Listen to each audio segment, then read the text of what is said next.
Marcos capítulo 2, por favor, abrimos la escritura esta mañana.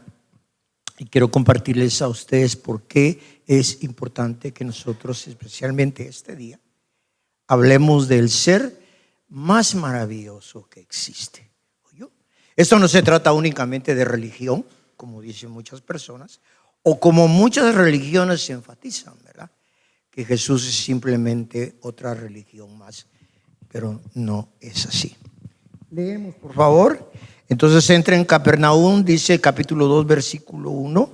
Inmediatamente se juntan muchas personas que incluso no caben aún en la puerta, estaba cerrada, y predicaba la palabra del reino, la palabra de Dios. Padre, te damos gracias, te hemos cantado, te hemos adorado, pero hoy vamos a compartir tu preciosa y hermosa palabra.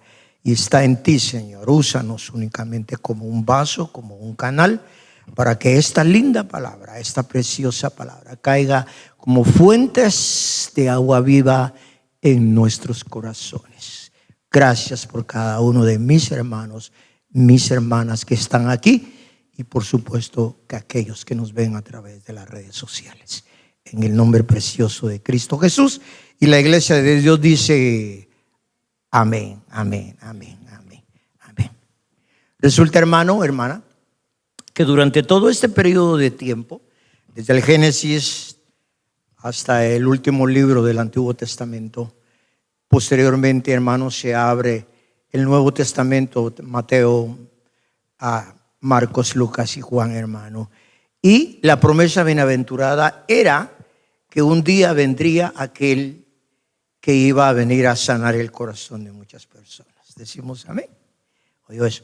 ¿Cómo se llama ese hombre? ¿Cómo se llama ese ser? Se llama Jesús. Aquí está bien claro, hermano, y lo dice de esta manera. ¿Yo?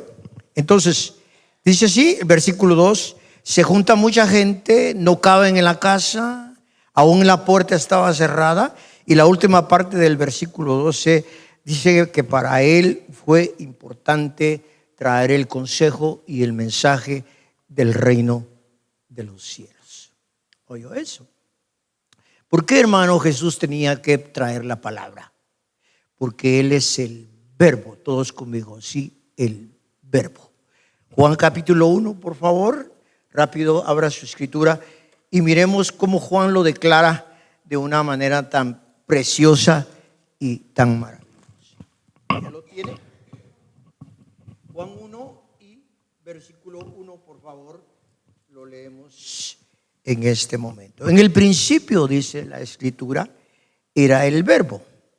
El verbo era con Dios, pero el verbo que dice iglesia es Dios. Todos conmigo, ¿sí? El verbo es Dios. Y ahí es uno de los problemas más grandes que tienen las religiones. Otra vez, hermano, enfatizamos, Él era 100% humano, pero Él es 100% divino. Y ahí es donde el problema se pone fuerte para algunas religiones. Algunos dicen que era hombre, pero no podía ser Dios. Él fue un buen hombre, un buen ser humano, ayudó a la gente, pero eso, a llamarlo Dios, está muy difícil.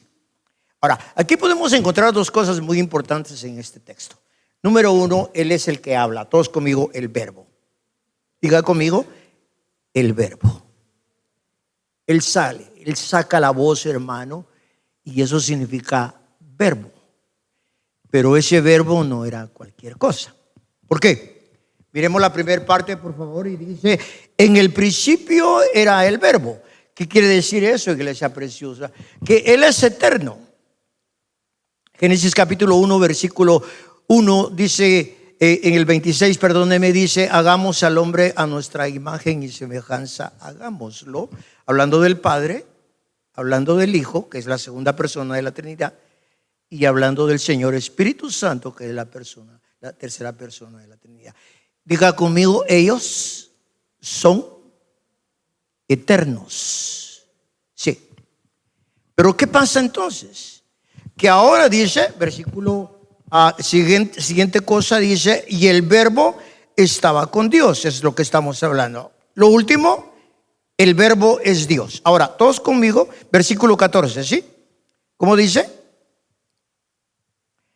Y aquel verbo fue hecho carne. Entonces habitó entre nosotros. Vimos su gloria, la gloria como la del unigénito del Padre, que está lleno de gracia y lleno de verdad. Ahora, este ser humano, a pesar de que es rey, es Mesías, es glorioso, es hijo de Dios, el dueño del mundo, todos conmigo, el dueño de Estados Unidos de Norteamérica.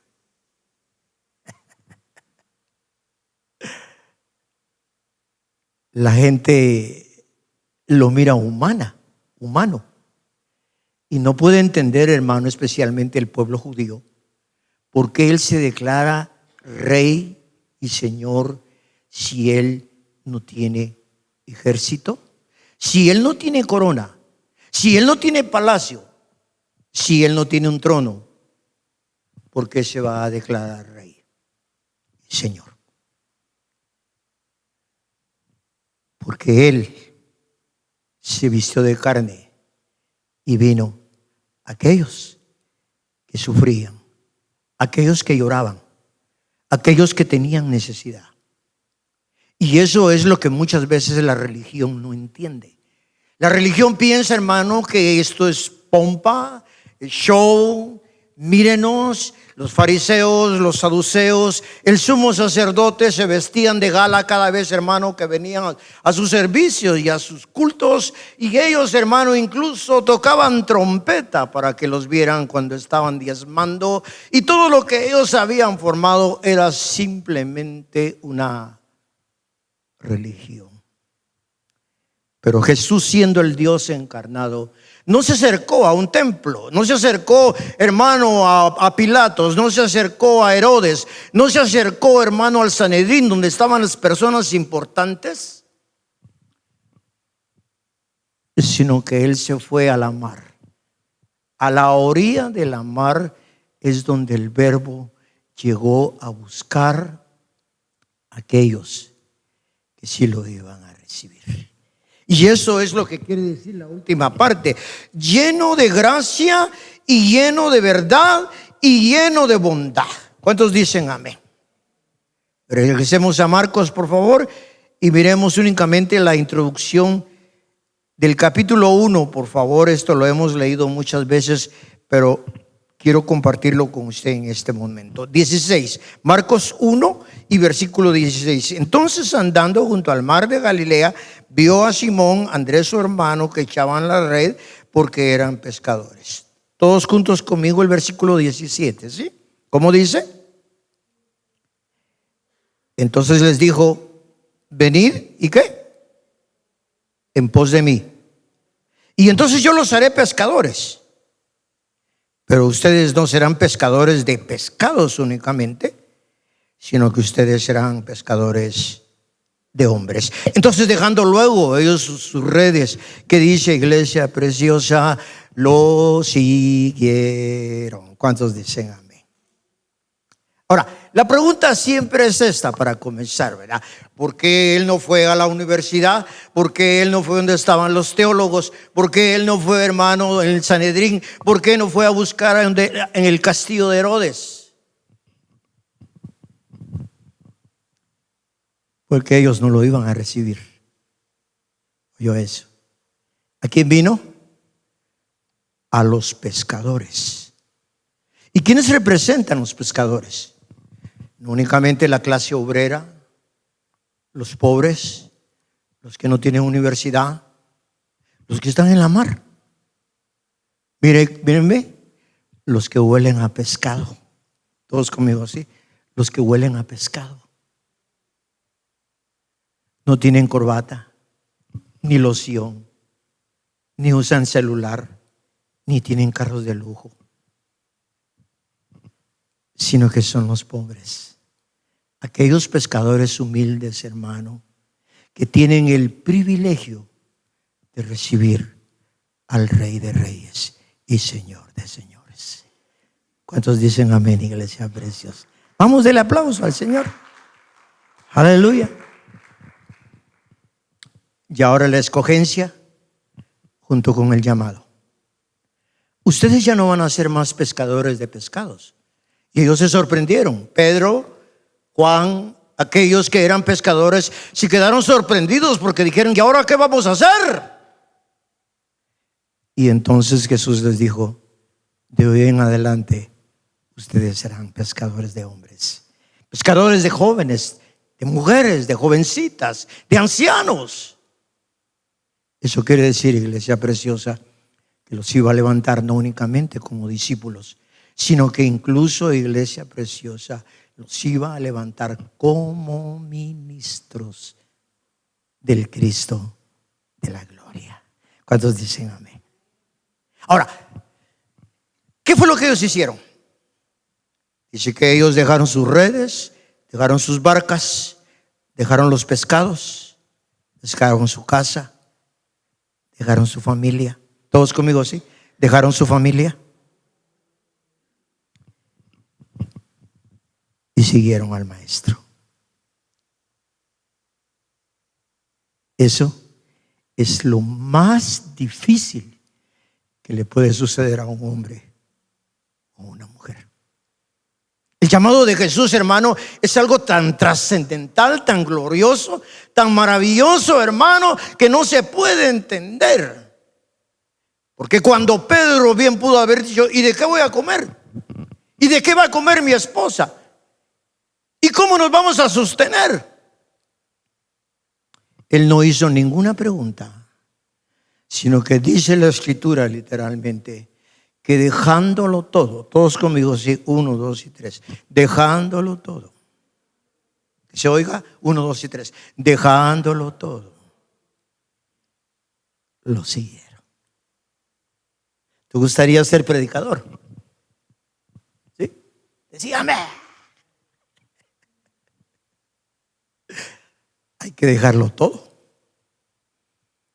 1995, hermano, el pastor Héctor Nufio nos manda a Fort Wayne, Indiana.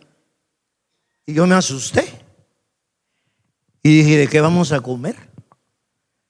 ¿Y de qué vamos a vivir? Después de vivir en Chicago, una ciudad tan preciosa, con un trabajo muy lindo, con una familia muy linda, con nuestra familia que era la iglesia y el pastor Héctor Nufio que era nuestro pastor. De repente nos encontramos solos, mi esposa y yo y nuestra hijita Anita. Estaba esperando baby a David. Y ahora, todos conmigo así. ¿Y ahora qué vamos a hacer?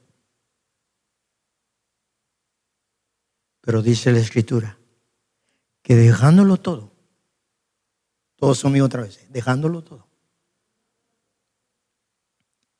hicimos caso al llamado de Jesús. Y sabe una cosa, qué maravilloso servir a Dios, servir a Cristo y saber, hermano, que en cada ciclo, en cada momento, Él siempre ha sido nuestra provisión. 20 años en este lugar, en este templo tan hermoso, hermana Inesita, y Dios ha sido fiel con nosotros. ¿Se da cuenta?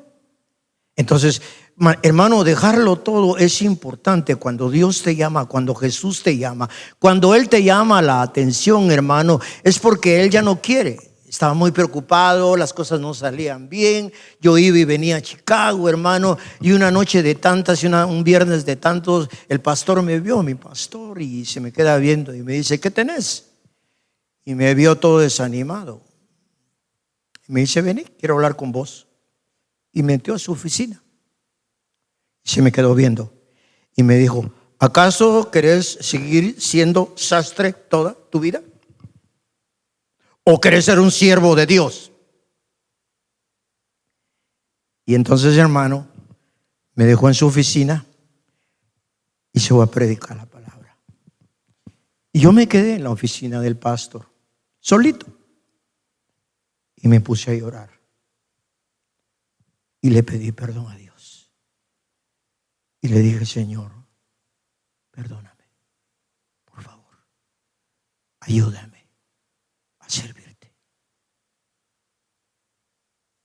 No es fácil dejar lo material, lo terrenal, lo humano, el dinero, las cosas, hermano, que le deleitan a nuestros ojos. No es fácil. Pero cuando Dios escoge y cuando Dios te llama, es porque Él te va a proveer, no importa qué.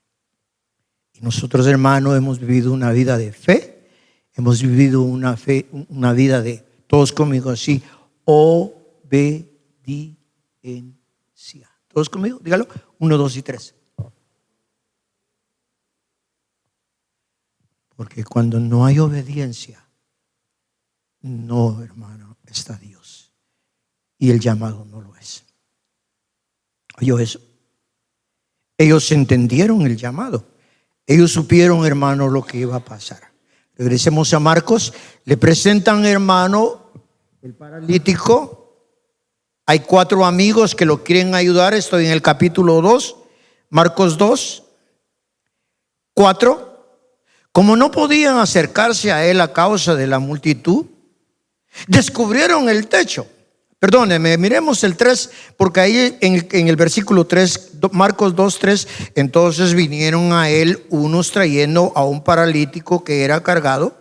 Porque, ¿qué dice iglesia? Por 4 amigos, por 4 personas, por 4 que lo amaban, por 4 que lo querían.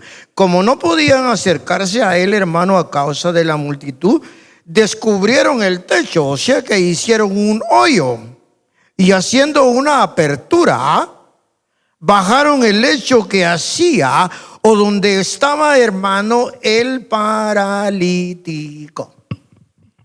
Ahora, esa es una parte muy importante que quiero compartir con vosotros. Mírenme aquí, por favor, ¿sí? ¿Verdad que usted no tiene amigos? Hermana, ¿verdad que usted no tiene amigas? Míreme. Pero hay amigos que sí son buenos. Hay amigos que sí ayudan. Estos 4 hermanos amigos habían visto a este paralítico años y años y años, hermanos, sufriendo. No había, hermano, cómo él pudiera caminar. Escucharon que aquel que sana, aquel que es la sanidad divina, iba a estar compartiendo la palabra en la casa de alguien, hermano. Y entonces cuando llegaron se encontraron con el gran problema de que había muchísima gente, porque a Jesús siempre lo seguía mucha gente. ¿Qué hicieron? Un hoyo, rompieron la pared, rompieron el techo, y ahora, hermano, le ponen al paralítico enfrente de Jesús. Cuando usted va al hospital, ¿qué es lo que espera? Una sanidad. Está enfermo, lo va a sanar. Ahora, miremos lo que Jesús le dice. Sí, por favor, esto es muy interesante. Mire, versículo 5. Al ver Jesús la fe de ellos, le dijo, ¿qué?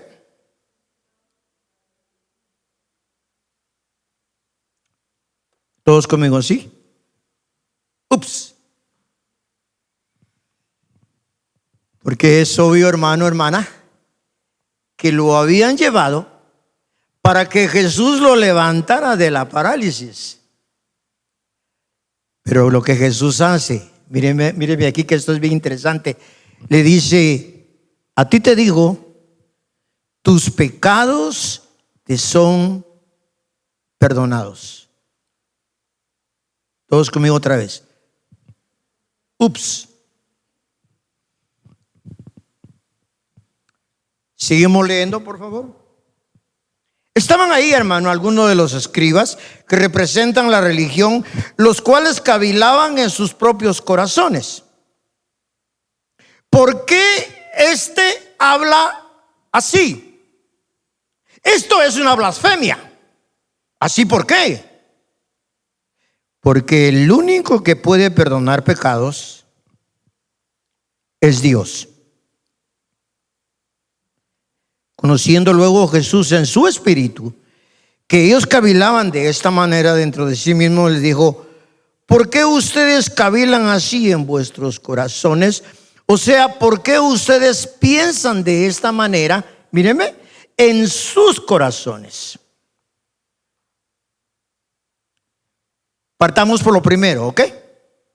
Mírenme, es importante siempre tener un amigo o una amiga. Míreme. No, muchas gracias. Yo no me quiero meter en problemas. Yo no quiero tener clavos. Mejor estoy solo. Estos 4 amigos hicieron lo imaginable. No sabemos realmente, hermano, de dónde era este enfermo, este paralítico. ¿Cuántos kilómetros, millas caminaron? No le dijeron nada, no le preguntaron, ¿quieres ser sano? Sino que simplemente, hermano, agarraron la camilla entre los 4 y comenzaron a caminar. Os pregunto, hermana Carlita, ¿cuál era el impulso que ellos tenían en este momento? Hermana, ¿por qué se atrevieron a llevar a este paralítico? Hermana Inesita, ¿qué es lo que ellos sentían en su corazón? ¿Tristeza? ¿Se te ocurre algo?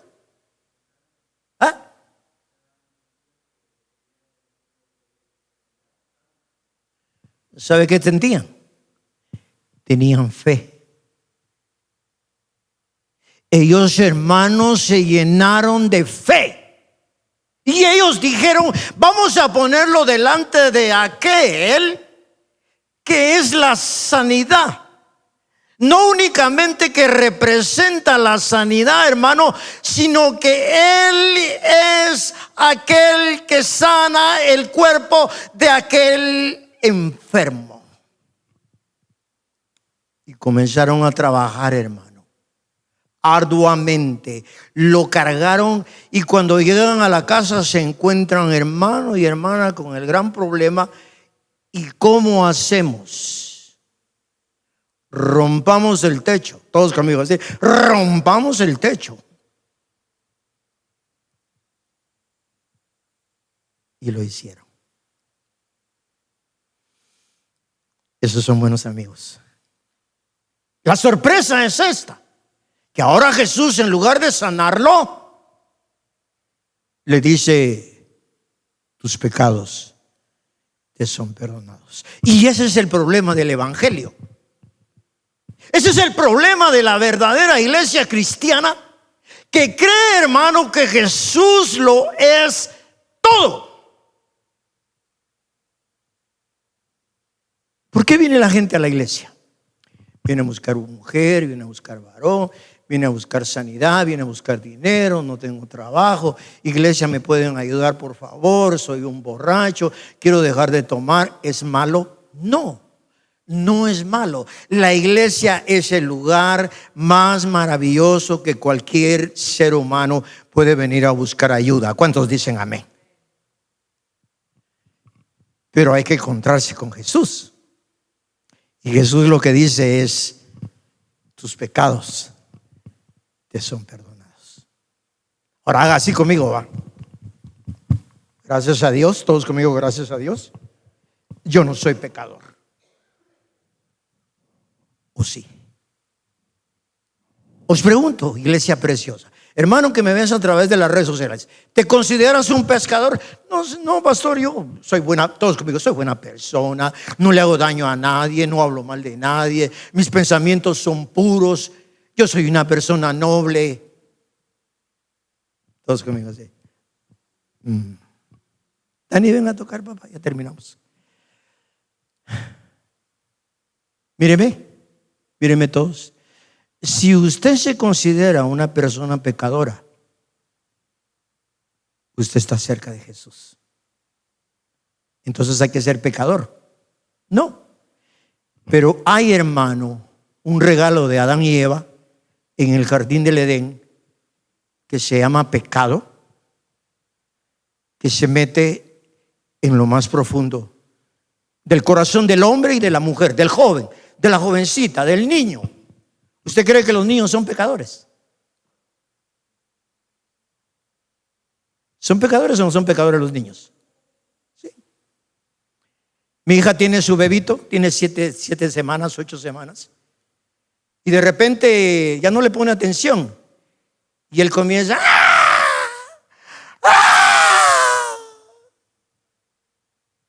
¿Qué quiere ese niño? ¿Sabe qué quiere? Atención. Y al buscar la atención, se porta mal. ¿Y quién le enseñó a hacer así? Es que en el jardín del Edén sucedió algo. ¿Qué fue lo que pasó? Dice Romanos 5 y versículo 12: porque por un hombre entró el pecado en este mundo, y por el pecado vino la muerte. Romanos 3:23: puesto que todos pecaron, todos, absolutamente todos, han sido destituidos de la gloria de Dios. O sea, hermano, que ahora el pecado pone un muro, pone una línea divisoria donde nadie puede ver, hermano. Esa línea está dividida entre Dios y Satanás. Y en su libre albedrío, cada uno de nosotros puede decidir qué es lo que quiere hacer con su vida. Pero ahí está el pecado. Eso se llama la naturaleza pecaminosa. Dios, Jesús y la presencia del Señor Espíritu Santo lo saben. Y entonces le dice al paralítico: tus pecados te son perdonados. Entonces la religión protesta y dice: pero ¿quién puede perdonar pecados si solo Dios lo puede hacer? ¿Es cierto eso? ¿Sí o no? Y la respuesta es correcta.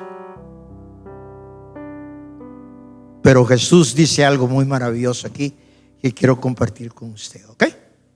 Entonces la religión dice: esto es una blasfemia. Versículo 8: conociendo Jesús en su espíritu que ellos pensaban y decían que era una blasfemia, versículo 9 les dijo: bueno, ¿qué es más fácil? ¿Decirle al paralítico: tus pecados te son perdonados? ¿O decirle: levántate, toma tu lecho y vete? Bueno, Carlita, ¿qué es más fácil? ¿Perdonarle los pecados o sanarlo? Colochita, ¿qué es más fácil? ¿Perdonarle los pecados o sanarlo?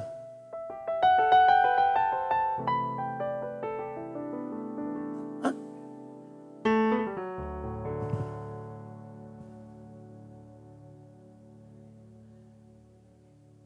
Esa es la respuesta.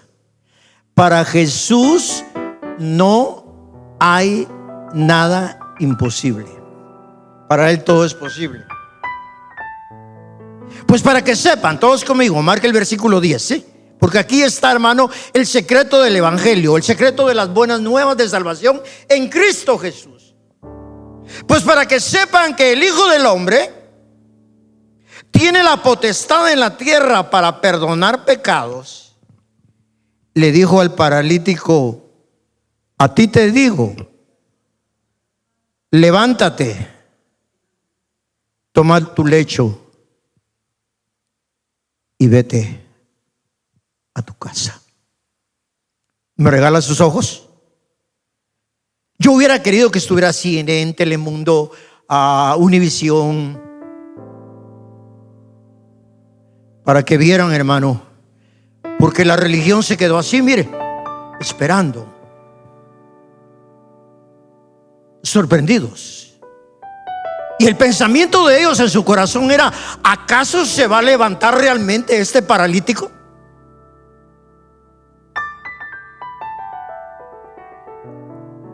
Aquí terminan las buenas nuevas, por lo menos en este momento. Versículo 12: entonces el paralítico se levantó enseguida y tomando su lecho salió delante de todos, de manera que todos se asombraban y glorificaban a Dios diciendo: nunca nunca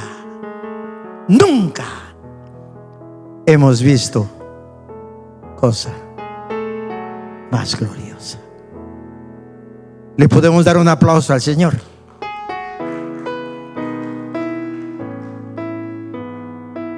Para cerrar, ¿qué es lo imposible para ti? Carlita, ¿qué es lo imposible para ti? Hermano Byron, ¿qué es lo imposible para ti? Hermana Inesita, ¿qué es lo imposible para ti? Mírenme, porque cada uno de nosotros viene con una necesidad especial delante de Jesús. Me regala sus lindos ojos. Yo tengo necesidad. Yo necesito que Jesús haga un milagro en mi vida. ¿Por qué, pastor? Porque yo tengo una esposa, tengo 4 hijitos. El Señor me ha dado el privilegio de ser el líder, el pastor de esta iglesia. Yo necesito, hermano, número 1, reconocer. Mírenme aquí, por favor, ¿sí? Ponga sus manos en su corazón y diga: yo, todos conmigo, yo soy pecador. Míreme, ¿le avergüenza eso? ¿No? ¿Por qué? Porque Jesús dice: tus pecados te son perdonados. Para que ustedes vean que Dios Padre me dio la potestad, o sea, el gobierno, me hizo rey, me dio autoridad en esta tierra. ¿Cómo? ¿Cómo Él se ganó esa autoridad? ¿Cómo Él se ganó ese poder? Cuando Él entregó su vida en esa cruz. Cuando Él derramó su sacrificio. Cuando Él, hermano, con amor y con cariño, dijo: yo voy a ir a morir por ellos. Y entonces su sangre maravillosa fue vertida en aquella cruz, hermano. Y en ese momento dice el libro de Colosenses capítulo 1, capítulo 2, que Él clavó en esa cruz la muerte a Satanás, el pecado, y entonces le dio la libertad a todo aquel hermano que está con pecado en su corazón.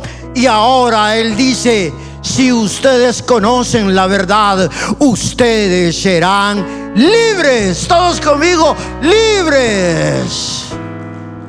Aleluya. Y ese es el evangelio de Jesús. No es la fama, no son los títulos, no es tener únicamente una iglesia grande, un ministerio grande. Es decirle a la gente que es pecadora: tú eres pecador, tú eres pecadora, tú también lo eres. Es más, hermano, el presidente de la república, el hombre más importante, no hay nadie que no peque. Todos pecaron. Y todos están destituidos de la gloria de Dios. Y cada uno de ellos necesitan a Cristo Jesús en sus corazones. Juan 14 y versículo 6: yo soy el camino, yo soy la verdad y yo soy la vida. Y nadie, absolutamente nadie, va a entrar al cielo, ni va a ser transformado, ni va a ser cambiado, ni van a ser perdonados sus pecados, sino que únicamente a través de Jesús, nuestro Señor, puesto en esa cruz, donde Él derramó su sangre y donde Él entregó todo.